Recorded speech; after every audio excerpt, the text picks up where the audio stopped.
despite all of the efforts from the other side of the aisle to engage in misdirection, lies, voter suppression, and obstruction, the will of the American people is going to prevail today. Here in America, the cost of living is way too high. Donald Trump and Republicans promised that they were going to lower costs on day one. But costs aren't going down, costs are going up. The Trump tariffs are making life more expensive for everyday Americans by thousands of dollars per year. Inflation on the way up. Grocery costs, way up. Housing costs, way up. Child care costs, way up. Electricity prices through the roof, and the American people know it. That Donald Trump and Republicans have failed to make their life more affordable. And now in the midst of this 35-day Trump-Republican shutdown, Republicans refuse to extend the Affordable Care Act tax credits, which is going to result in tens of millions of Americans experiencing dramatically increased premiums, copays, and deductibles. In some cases, everyday Americans, working class Americans, and middle class Americans are going to see their health insurance premiums increase by $1,000 or $2,000 per year because of the Republican refusal to extend the Affordable Care Act tax credits. Donald Trump and Republicans in the House and the Senate have failed the American people, and the American people know it. Democrats will continue to fight to lower the high cost of living, to fix our broken healthcare system, and to clean up corruption. In the Congress, in the courts, and certainly as it relates to Donald Trump and his administration, the most corrupt administration in American history. We want to reopen the government. We want to find a bipartisan path forward toward enacting a spending agreement that actually makes life better for the American people, that lowers costs for the American people, as opposed to the Trump economy where things are getting more expensive by the day. And of course, we have to decisively address the Republican healthcare crisis that is crushing the American people all across the land. Questions? We hear there's a little bit of a falling next year in the Senate on this. We don't know what that means or what that would look like. But considering the exercise that Democrats did not think through enough, how much skepticism would there be from House Democrats on any sort of an agreement that would come over from the Senate? We said from the very beginning that we will evaluate in good faith any bipartisan agreement that emerges from the Senate, reopens the government, makes life better for the American people, and decisively addresses the Republican health care crisis. Until we see details, we're not in a position to do much more than that. Are you more optimistic than you were based on what you're hearing from this week? We're in the middle of a 35-day government shutdown. Donald Trump is unlawfully withholding billions of dollars in SNAP benefits from 42 million Americans and 16 million children. There's nothing to be optimistic about relative to the cruelty and the pain that Donald Trump and Republicans continue to inflict on the American people. There's nothing to be optimistic about when it comes to the fact that Donald Trump shut the government down. They're forcing hundreds of thousands of people to be out on furlough or to work without pay. They refuse to address the healthcare crisis that Republicans have created. In a year where they enacted the largest cut to Medicaid in American history, hospitals, nursing homes, and community-based health centers are closing because of Republican policies all across America. The country is facing the possibility of a $536 billion cut to Medicare at the end of the year if Congress doesn't act. And Republicans are refusing to extend the Affordable Care Act tax credits because they would rather gut the health care of the American people. There's nothing to be optimistic about because of what Trump and Republicans have done to this country. They've gone way too far, and the American people know it, and the results today are going to decisively reflect that fact.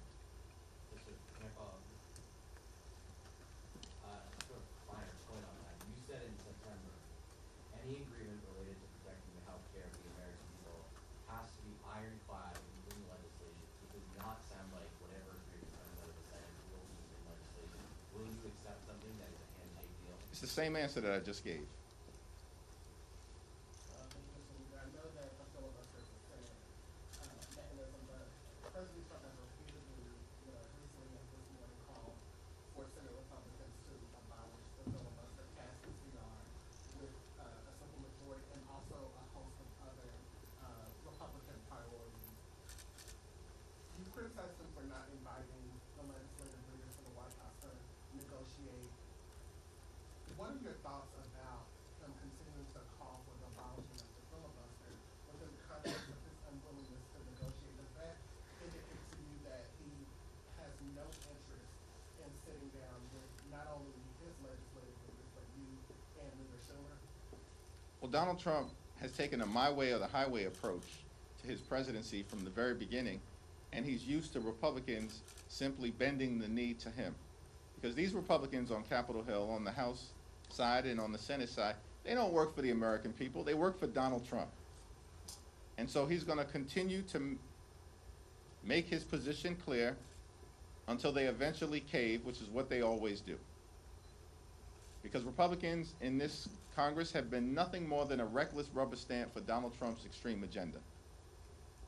And Donald Trump keeps making the point that Republicans have shut the government down, and they're the only ones that have the power to open it up. Republicans who have complete control of the House, the Senate, and the presidency. Republicans who are the ones who passed the one big ugly bill without a single Democratic vote. We strongly oppose their one big ugly bill. They passed it on their own because they have complete control of government. And in that one big ugly bill, they enacted the largest cut to Medicaid in American history, ripping health insurance away from 14 million Americans. And at the same time, they cut $186 billion from SNAP. That's the largest cut to nutritional assistance in this country's history. They literally, in July, ripped food from the mouths of hungry children, seniors, and veterans. And all of this was done so that Republicans could provide massive tax breaks to their billionaire donors in their one big ugly bill. And they did it on their own. My way or the highway in terms of jamming extreme Republican ideology down the throats of the American people. And so Donald Trump expects to see more of the same from the puppets that are Republicans in the House and the Senate. You said that Republicans always cave. Leader Jones said that the vote was unfair to abolish the filibuster.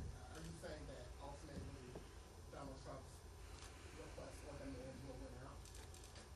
If history is any indication, ultimately, compliant Republicans in the Senate are going to cave to the demands of their puppet master, Donald J. Trump.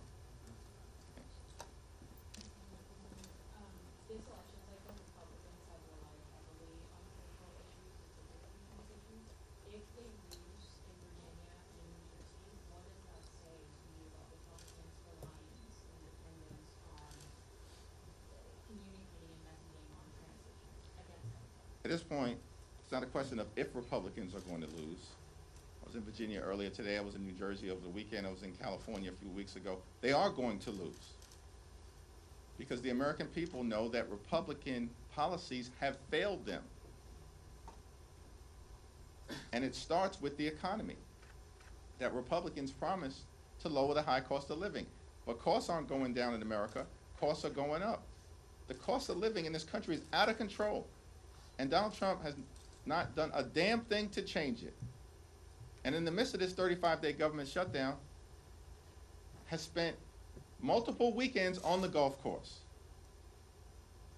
holding let-them-eat-cake type of parties at his luxury resort in South Florida, found $40 billion to bail out a right-wing wannabe dictator in Argentina, and yet Donald Trump can't find a dime to extend the Affordable Care Act tax credits or provide nutritional assistance to hungry children in America to ensure that they can put food on the table. The American people are smart. They see all of this happening in real time.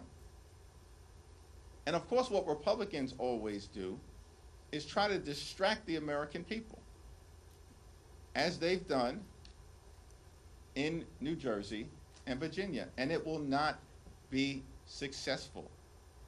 It's over for these people. And we're going to see it today, and we're going to see it during the midterm elections next November.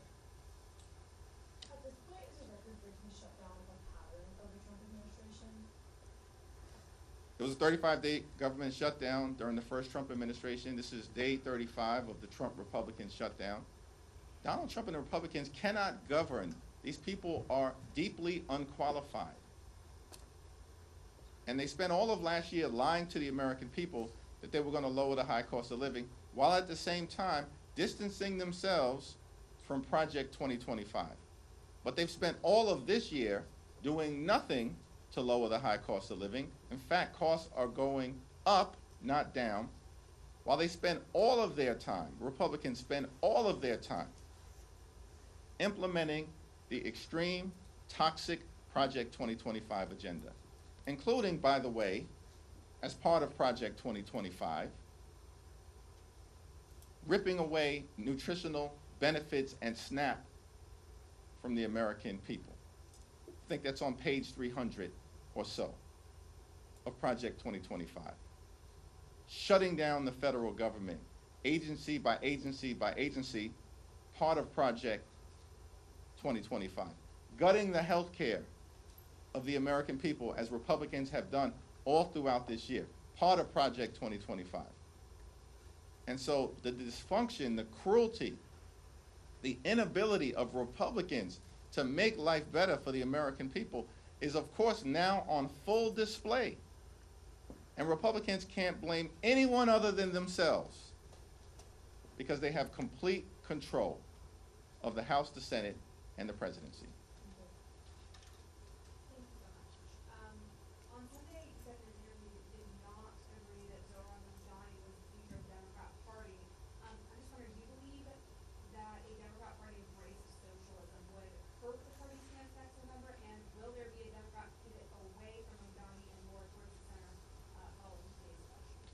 What I made clear is that given the existential nature of Donald Trump, his policies, his cruelty, his failures, the assault on the economy, the assault on health care, the assault on veterans, the assault on farmers, the assault on nutritional assistance, the assault on law-abiding immigrant communities, the assault on the American way of life, the assault on voting rights, the assault on the rule of law, and Donald Trump and Republican assault on democracy itself, that the most significant thing that can be done is for Democrats to take back control of the House of Representatives next year, so we can end this national nightmare and begin the process of marching toward a more perfect union. That's why these elections are going to matter. The midterms will matter.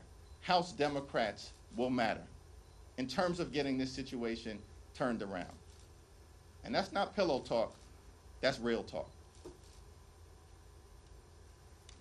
Reps Swazi and Gottheimer are working on a bipartisan ACA plan, income cap, things like that. Is that something that you support or encourage at all? I think the conversation that has been led by Tom Swazi is being done in good faith and is all part of an effort to address the Republican health care crisis and to find a bipartisan path forward. But at the end of the day, it's been my view from the very beginning that traditional House Republicans aren't serious about doing anything meaningful, and they never have been. And so while I'm convinced that Tom Swazi, of course, is a common sense leader, and hopefully the Republicans who are communicating with him will get serious this time. But what we have seen over and over and over again, this happened during the course of the One Big Ugly Bill, they made claims about positions that they were going to take, like never cutting Medicaid or protecting the clean energy tax credits or not ripping nutritional assistance away from children. And then when these so-called traditional conservatives, these swing seat Republicans, were ordered by their boss, Donald Trump, to bend the knee and vote for the one big ugly bill, that's exactly what they did. And so I am hopeful that this time will be different. And Tom Suozzi is a great leader and has articulated principles that are designed to try to find a bipartisan path forward in addressing the Republican healthcare crisis, particularly as it relates to extending the Affordable Care Act tax credits. But it seems to me more likely that if there's a bipartisan agreement to emerge, it will emerge from the Senate, not the House. Back up. Leader Jeffries, have the ICE agents who put hands on LaMonica McIver been identified to you? You had vowed they have their names. They have not been identified to me yet. As part of the court case, it's our expectation that they will. Thanks. I have a question about California's Proposition 50, and it appears poised to pass pretty comfortably today, and as that momentum has been building the past few weeks, we've seen Democratic efforts in other states reemerge to redistrict, like in Virginia. Has the positive response in California to that effort influenced kind of the efforts of Democrats across the country to go back at, some of these? We've been clear from the very beginning. I said it months ago, that Democrats would not let Donald Trump and Republicans gerrymander the national congressional map as part of their effort to rig the midterm election. We said it months ago. And that California would be the beginning, but that there would be a decisive Democratic response throughout America, from coast to coast, and at all points in between. And now, the American people can see that we absolutely are determined and committed to a continuing response that is decisive, that is immediate, that is forceful, and that is designed to ensure that there are free and fair elections in this country when it comes to deciding which party should control Congress in 2026. Democrats will not unilaterally disarm. Democrats recognize the moment that we're in, that the pushback will continue to be ongoing and forceful, and we will not allow Donald Trump and his Republican sycophants to undermine a free and fair national congressional map as part of his toxic effort to rig the midterm elections. If I said it, I meant it. Next question. Just back on ACA subsidies, do you believe that you would be able to keep the caucus together on the deal, a bipartisan difference on ACA subsidies if it does not include the permanent exceptions that you originally advocated for? As I've indicated, we are going to evaluate whatever is presented from the Senate if it emerges in good faith and in a bipartisan way, as long as it addresses the Affordable Care Act tax credit issue in some way, shape, or form. We are in open enrollment right now. Tens of millions of Americans are about to experience their premiums, copays, and deductibles skyrocket. It requires action. And what is clear is that Republicans increasingly understand that. Marjorie Taylor Greene for weeks has made that clear. 13 Republicans in the House wrote to Mike Johnson, the Deputy Speaker of the House, because apparently, according to Donald Trump, he's the Speaker of the House of Representatives. And they said that something needs to happen on the Affordable Care Act tax credits. And now we're seeing movement in the Senate, because apparently Senate Republicans recognize that something needs to happen as it relates to extending the Affordable Care Act tax credit. So we'll evaluate any agreement, if an agreement is presented to us, as a caucus, but not before that. Assuming that there is a bipartisan or innocent done in good faith, do you believe that President Johnson will be able to deliver that on his end in good faith? I think that depends on, whether Donald Trump orders him to do it or not. Thank you, Leader. So, Congressman Chuy Garcia appears to be retiring, and it also appears that he waited up until the filing deadline to make his decision, thus paving the way for his chief of staff to have an uncontested primary. This is being called a machine tactic by some people in your own party. Do you have an issue with how this was done?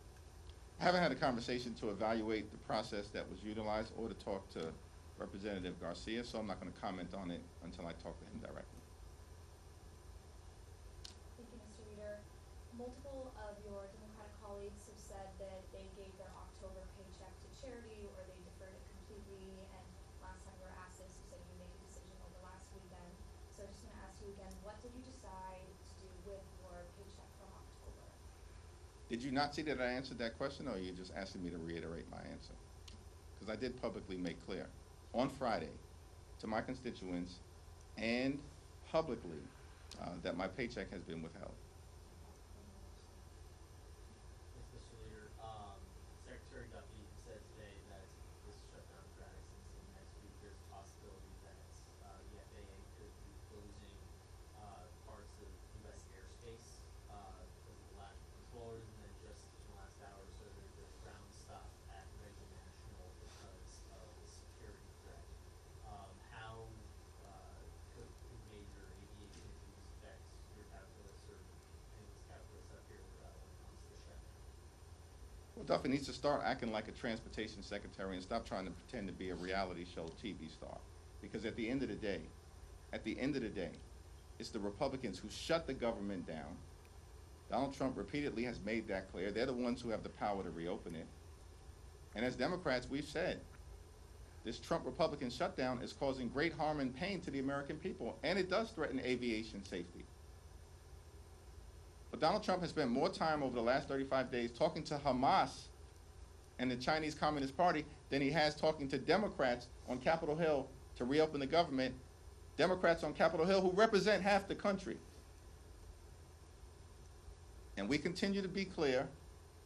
We will sit down with our Republican colleagues anytime, any place, in order to reopen the government, protect the American people, find a bipartisan path forward, and decisively address the Republican health care crisis.